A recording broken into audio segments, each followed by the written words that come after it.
亲情长相守，真情在人间。大家好，我是秋兰，欢迎观看《真情人间》。喂，小明啊，过年你打算怎么安排？电话那头传来妈妈关切的声音。当然是回家了，妈，我笑着说，都在外面干活1年了，能回家陪陪您和爸过年，我可巴不得呢。妈妈这话问得我一头雾水。明天就是大年30了，我当然要回娘家过年啊。她这话是什么意思？是不想我回来扰乱她的安排，还是有什么其他的原因？一连串的疑问在我脑海里盘旋，我决定好好问清楚。于是用诚恳的语气说：“妈，您这话什么意思啊？您是不想我回去吗？”妈妈在电话那头沉默了好一会儿，我都以为她是不是没听清我的话了。就在我想再次开口的时候，她终于悠悠地叹了口气，说：“你还是别回来了，太麻烦。”我皱起眉头，难道妈妈是嫌我碍手碍脚吗？我可是他们的儿子啊！妈，您就别这么说了。我连忙解释道：“我又不是外人，怎么会给您添麻烦呢？我就是回去吃现成的，什么都不用为我特意准备。”我一下子无言以对，我只顾着自己能回家过年就高兴了，却忘了妈妈要操办的这些家务活。妈，您就别操那份心了。我诚恳地说，我这不是1年到头最重要的日子吗？能和您和爸爸在一起过年，我是求之不得呀。您也不用特意为我多费心思，我吃家里现成的就行。妈妈沉默了半晌，我看不出她是不是被我的诚意打动了。就在我以为她还要反对的时候，她突然悠悠地叹了口气，说：“那行吧，你就回来吧，不过可得看你的本事了，我这儿的活你还真干不来。”妈妈这话像是在考验我的决心，我赶紧接话道：“妈，您就放心吧，有我这个大力伙计在，什么活都不在话下，扫地、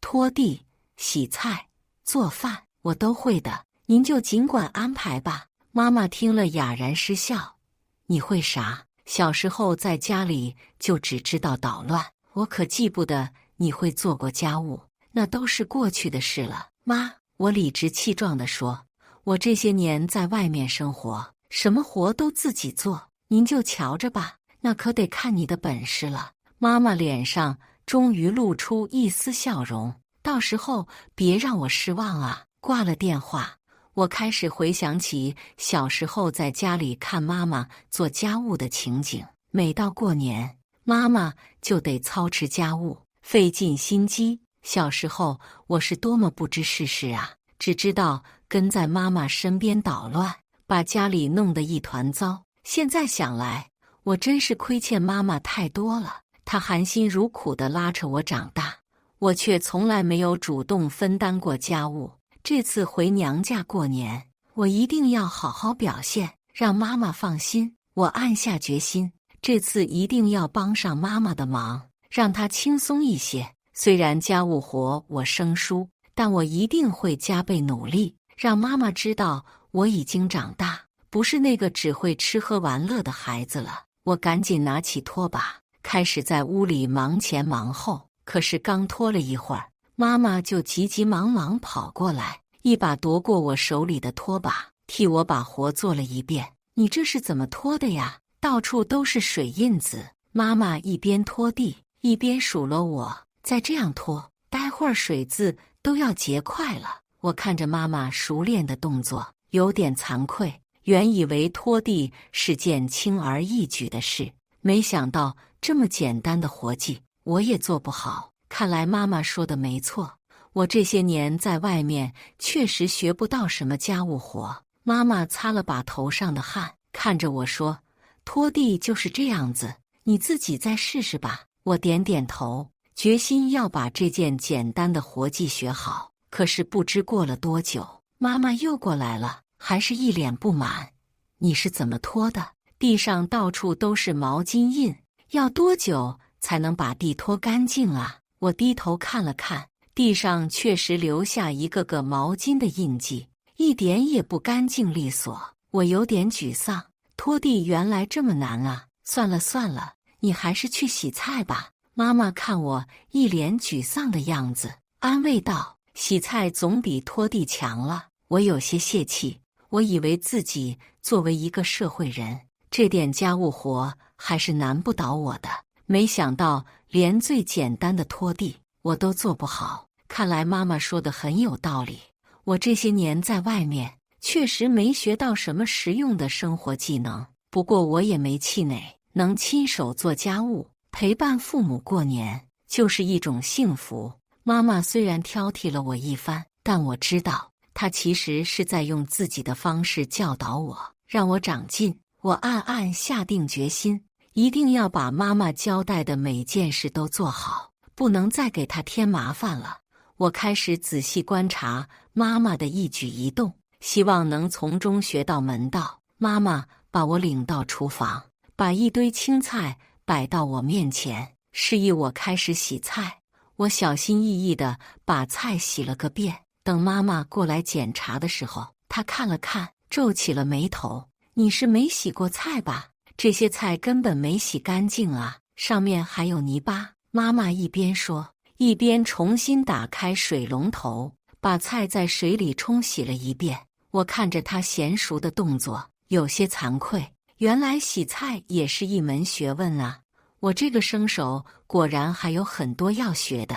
妈妈见我垂头丧气的样子，安慰道：“没关系，有操有练嘛。我们接着做饭吧。你把这些菜切了备用。”我点点头，拿起菜刀，决心要把切菜这关也过了。可是没过一会儿，妈妈就又过来了，看着我切出的歪歪扭扭的菜头，哭笑不得：“你这是怎么切的呀？全都不成样子了。”妈妈无奈地摇摇头：“还是我来吧，你旁边学着点。”我看着妈妈熟练的刀工，惭愧地说：“妈，我这真是太生疏了，什么都不会。”妈妈看着我，突然温和的一笑：“没关系，你还年轻，以后慢慢学嘛。可是妈，您看我这点事都做不好，以后怎么办呢？”我有些沮丧地说。妈妈拍拍我的手背，安慰道：“你能主动来帮忙，我就很高兴了。这些活计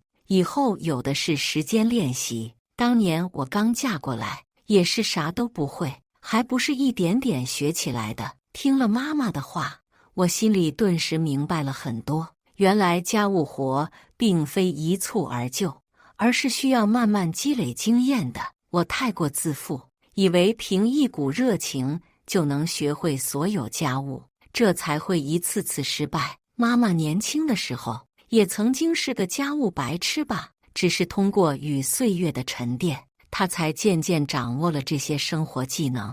我现在就像当年的妈妈一样，是个一无所知的新手。想到这里，我对妈妈的敬佩之情又增加了几分。一个人如果连基本的生活技能都没有，是很难独立生存的。而妈妈通过自己的努力，已经将这些活计学得炉火纯青，实在是了不起。我暗暗发誓，一定要像妈妈那样，从一个家务小白做起，慢慢将这些活计全部掌握。只有这样，我才能真正长大成人，独当一面。妈妈看出我的沮丧，连忙安慰道：“好了，别太勉强自己，我这不是有的是时间教你吗？”我一边听妈妈的指导，一边跟着她的动作练习。妈妈虽然嘴上数落我笨手笨脚，可是看着她那耐心的神情，我就知道她其实很高兴能亲自教导我。我也如获至宝，把妈妈的每一个动作、每一句话都牢牢地记在心里。等我掌握了窍门，便能切出整整齐齐的菜丁。妈妈见了也高兴地直点头。就这样，在妈妈的悉心教导下，我一点点将做饭的基本功夫掌握了下来。虽然还是很生疏，但已经可以勉强应付过年的年菜了。晚上，妈妈在灶台前忙活，我坐在一旁看着，突然感叹道：“妈，我今天才知道我们之前有多么失之交臂呀！”妈妈一脸疑惑：“什么意思？”我是说，您平时做这些家务活，我们都视若无睹。我诚恳地说，直到今天我亲自动手，才知道其中的辛苦。您一个人干活真是太不容易了。妈妈笑着说，傻儿子，你这就知道了，我可是操持家务几十年了，这点辛苦算不了什么。听了妈妈的话，我不禁感慨万千。是啊，妈妈一个人操持家务这么多年，而我们一直当作理所当然的事情，从来没有体谅过她的艰辛。妈妈就是这样一个伟大的女人，含辛茹苦地将我们拉扯大，从来不求回报。而我们这些子女也曾那么的不知人间疾苦，对妈妈的付出视而不见。我暗自感叹，如果当初我们能多关心妈妈一些，多分担她一些家务活，该有多好。可惜机会已经错失，只有今后才能好好弥补了。我暗下决心，等我将来成家立业，一定要像妈妈这样尽心尽力地照顾家人。我也要像妈妈教导我一样，耐心地将这些生活技能传授给下一代，让家务活这种宝贵的知识代代相传。我看着妈妈忙前忙后的身影，脸上洋溢着幸福的笑容。我走上前，从背后环住妈妈，在她的额头上轻轻一吻。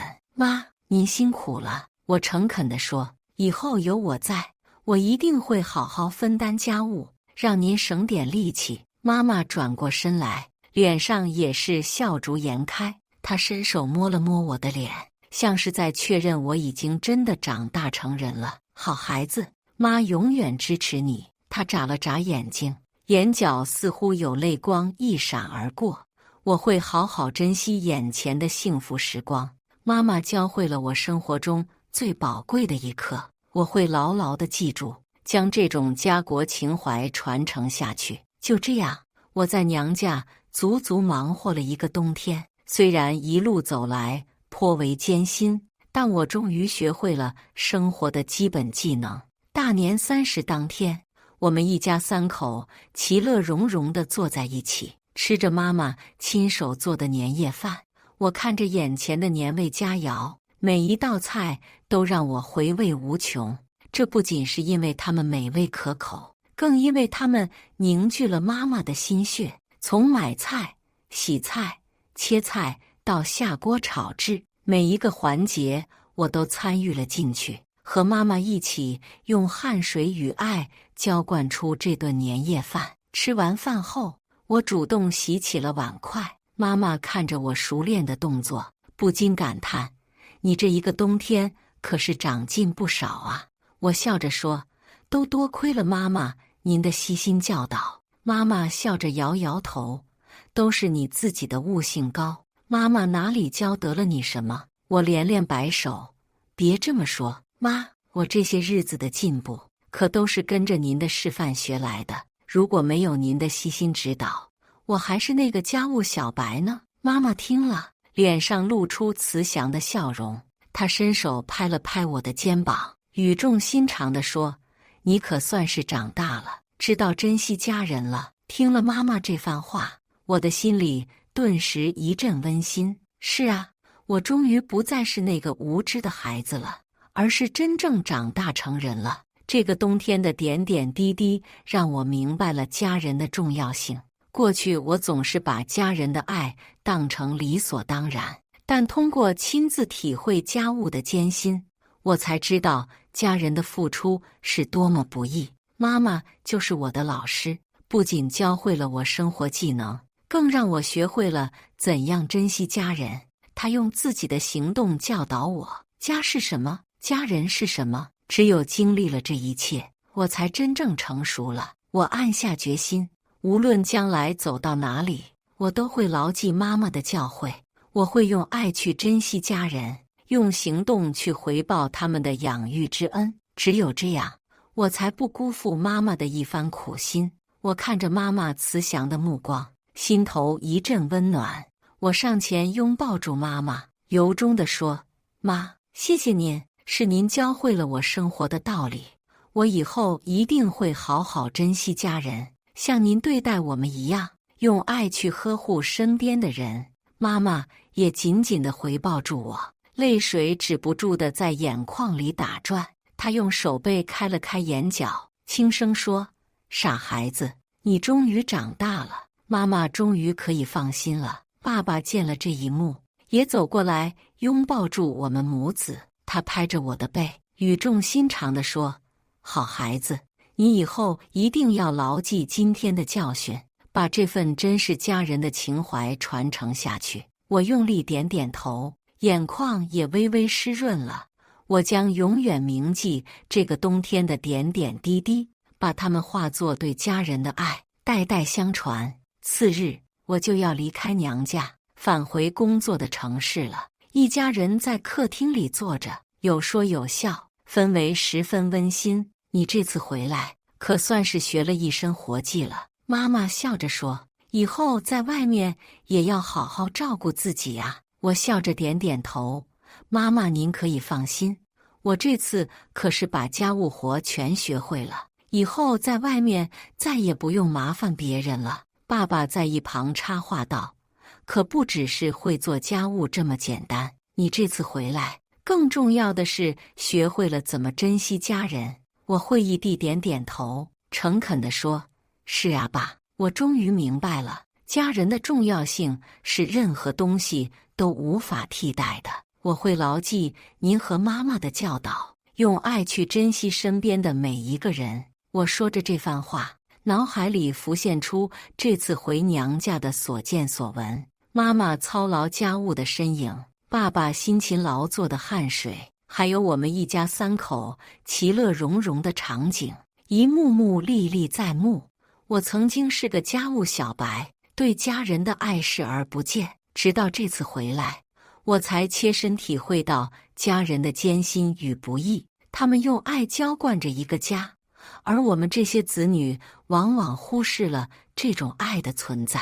好在通过这次的亲身体验，我终于长大了，明白了家人的重要性。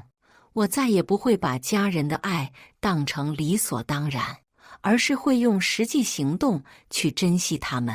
我暗下决心，将来无论在哪里，我都会牢记这次的教训。我会用爱心去对待身边的每一个人，努力将这份家国情怀代代相传。只有这样，我才不辜负了父母的谆谆教诲。说到这里，我情不自禁地站起身来，紧紧拥抱住爸爸妈妈。我感激涕零地说：“爸爸妈妈，是你们教会了我生活的道理，我会牢记你们的谆谆教导，把这份珍视家人的情怀传承下去。”爸爸妈妈也深情地拥抱着我，泪水在眼眶里打转。妈妈轻拍着我的背，语重心长地说：“好孩子，妈永远支持你。只要你牢记今天的教训，将来一定能成为一个对家人无私奉献的好男人。”爸爸也用力点点头，充满期待地望着我。我深吸一口气，郑重地说：“我一定会的。从今往后，我会用自己的一生去实践你们的教导，把这份家国情怀代代相传，绝不辜负你们的期望。”就这样，我带着妈妈的谆谆教诲，重新踏上了奋斗的道路。虽然前方的路还很长，但只要我们永远珍惜眼前人，定能走出一条属于自己的阳关大道。感谢大家的观看，欢迎大家在下方评论区讨论。如果你喜欢这类故事，记得点击订阅《真情人间》，并分享给更多的人，这会对我帮助很大。再次感谢大家的观看。